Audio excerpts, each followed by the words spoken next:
Chronic prostatitis లేదా chronic pelvic pain syndrome అని అంటే ఎవరిలో అయితే ప్రోస్టేట్ రీజన్లో అంటే పెరినియం రీజన్ అంటారు.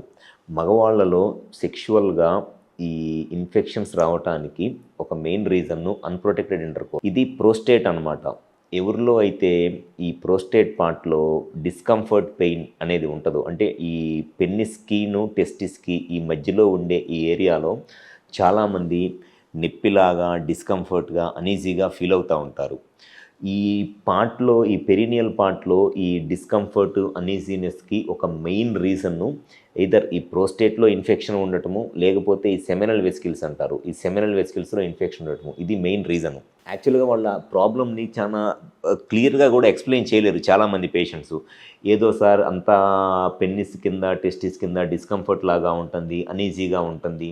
కొన్నిసార్లు కూర్చోలేకపోతున్నాము, నుంచోలేకపోతున్నాము, కొంత ఎండలో తిరిగితే పెయిన్ ఎక్కువ అవుతుంది. అంతా ఒక టైప్ ఆఫ్ ఒక స్పెసిఫిక్ సిమ్టమ్ లాగా కాకుండా ఒక నాన్ స్పెసిఫిక్‌గా అనీజీగా చాలా డిస్టర్బింగ్‌గా ఉంటదనమాట. దానికి మెయిన్ రీజన్ వచ్చేసి ఈ క్రానిక్ ప్రోస్టటైటిస్ లేదా క్రానిక్ పెల్విక్ పెయిన్ సిండ్రోమ్ అంటారు. అనేది ఈ రావటానికి ఒక మెయిన్ రీజన్స్ ఇన్ఫెక్షన్స్. ఎవరిలో అయితే సెక్షువల్‌గా అన్‌ప్రొటెక్టెడ్ ఇంటర్‌కోర్స్ అంటే ప్రొటెక్షన్ ఏమీ లేకుండా ఎక్కువ మంది సెక్షువల్‌గా పార్ట్నర్స్‌తో కలుస్తారో అటువంటి వాళ్ళలో ఈ ప్రోస్టేట్ ఇన్ఫెక్షన్ రావడం అనేది చాలా కామన్‌గా జరిగిద్ది.